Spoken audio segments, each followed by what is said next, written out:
Okay, good evening, my audience. My name is Nurse Collins. Today, I want us to start a journey in cardiovascular diseases. But first of all, we have to look at the cardiovascular system. This system that houses these diseases. Because we will not understand these disease conditions, these disease conditions, without properly understanding the heart and the functionalities of the heart. So we'll begin with cardiovascular system. First of all, what is cardiovascular system?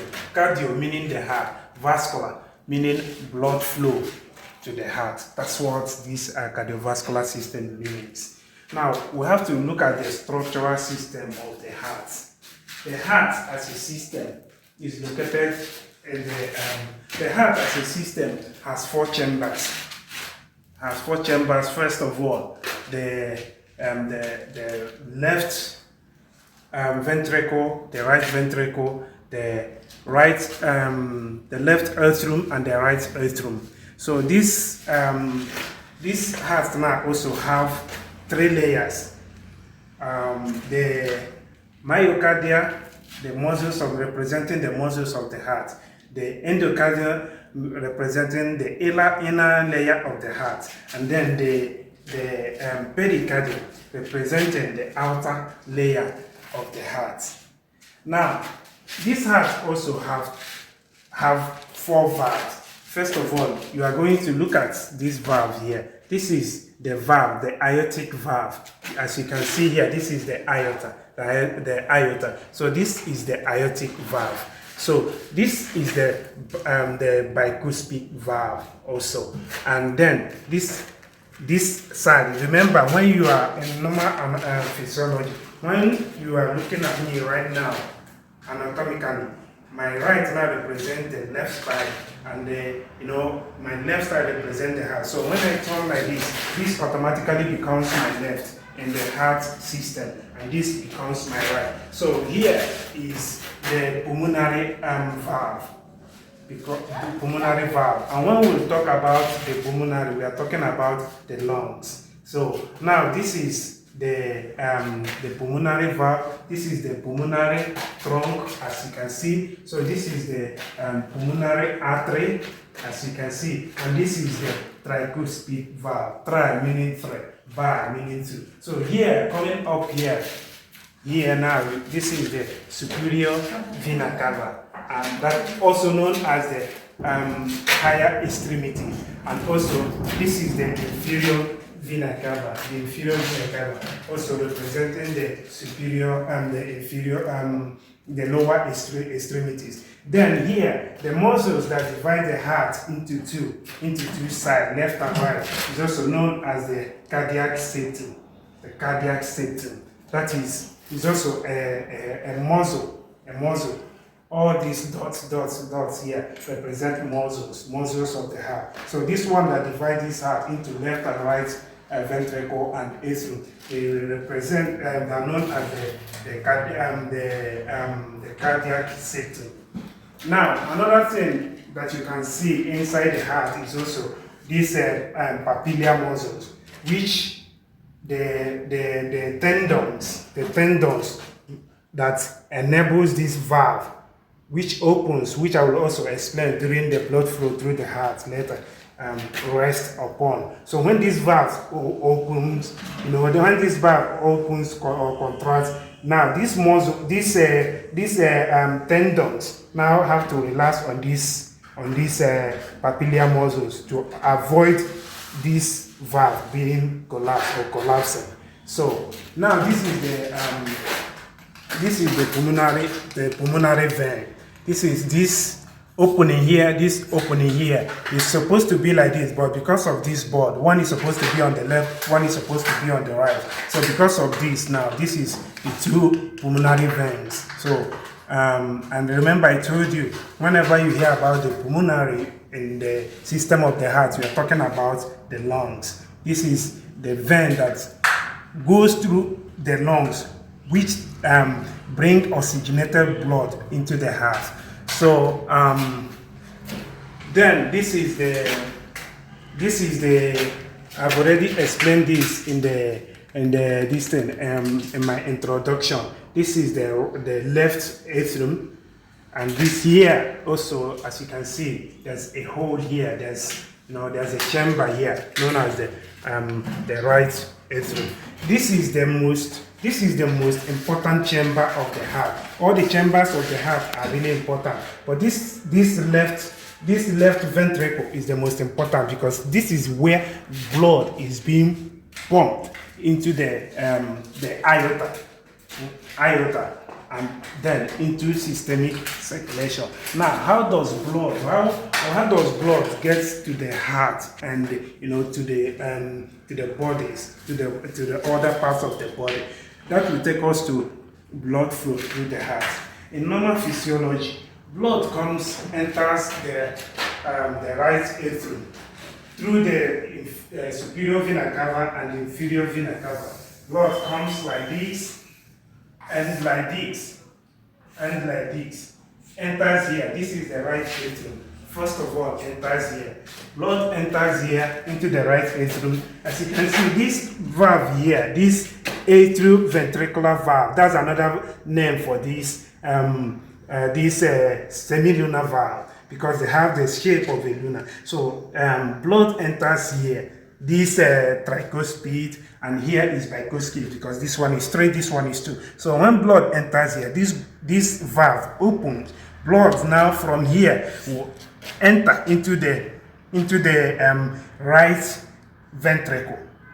So when blood enters into this right ventricle, the muscles of the heart help to pump this blood that has entered here into the right ventricle up again, forcing this pulmonary valve to open. When this pulmonary valve opens, this blood now goes out from here, from this pulmonary valve. Remember, I told you, whenever you hear about the word pulmonary, it's talking about the lungs. So this blood now enters to the lungs. It enters to the lung, which lies somewhere below the heart. So when it enters there for oxygenation, remember, this blood now that is entering is deoxygenated blood. So this blood now travels from this pulmonary artery to the lungs, where it gets oxygenated. So when this blood gets oxygenated into the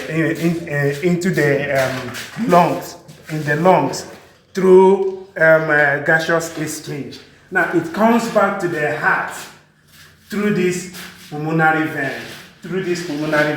So blood returns through these pathways, through these pulmonary veins, directly into the left atrium.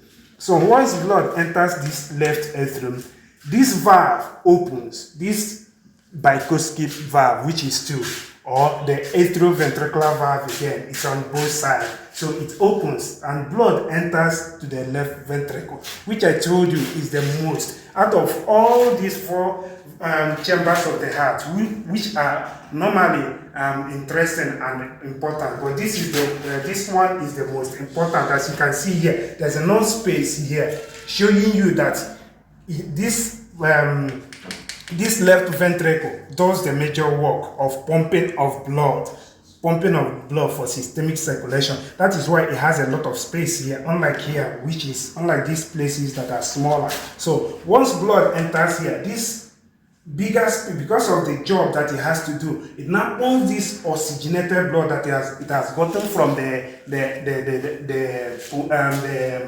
lungs. It now pumps it in the aortic valve. This aortic valve now will now open. This aortic valve will open for blood to be pumped, oxygenated blood to be pumped into the aorta. So once this blood gets into the aorta, from here, blood is now pumped into the other parts of the body, which is known as systemic circulation. So now, this is how the chambers of the heart works, and how blood circulates through the heart and then into systemic into the body systemically. Now, this introduction is just to help us understand how the heart functions, how the heart works. And now, before we go to the electrical activities of the heart, it is important me to let us know about some key cardiovascular issues or conditions like hypertension, like like hypertension, like angina pectoris, and and other heart diseases, which will take one after the other. But for now, I do hope that you enjoy the diagram, the explanation, and everything that we have talked about the heart. Now, when we talk about this heart now, it's important for us to also do some explanations about the heart. We say that the heart is at the owner's fist. So the size of the heart is at the owner's fist, and it is located in the left side of the heart at the 4th to 5th intercostal region. So it is in the left side of the heart. Remember, I told you when you are facing, like this camera is facing me now. This is now my right hand side, and this is your left hand side. So that is the position. This is the position of the heart inside the diaphragm. This is your diaphragm. This chest bone is your diaphragm. This chest bone here, when you try to breathe, that demarcates the chest, your chest bone and your abdominal cavity. That's your diaphragm. So the heart is located deep here inside the 4th to 5th intercostal region. That is where your heart is located. So the heart is located in the left side of the thoracic cavity. The heart is actually a holomuscular double function organ that helps in pumping of blood to the body's tissues. And that is why we made mention earlier of cardiovascular. Vascular, anytime you hear about vascular, it refers to the parts of the body that receive blood supplies to them. So the heart is located in the thoracic cavity. This is your thorax, the thoracic cavity. This is your diaphragm. So this septum divides the heart. Now this is your left. This is the left side of the heart. The left side of the thoracic cavity. I mean, where the heart is located. Here is not your heart. This is not your heart. This is your thoracic cavity. This is your diaphragm. The diaphragm is a bone, is a chest bone, the end of the chest bone that divides your abdominal cavity. This is actually not your stomach too. This is your abdominal cavity, the abdomen. So your stomach is inside the abdomen. Likewise, the heart, which is inside the thoracic cavity. So the thoracic cavity houses the heart in the 4th to 5th intercostal region. So our next topic will now begin with I think we will now begin with the disease conditions of the heart, after which we will now do electrical activities of the heart. We'll start with something like hypertension. So until then, thank you for watching.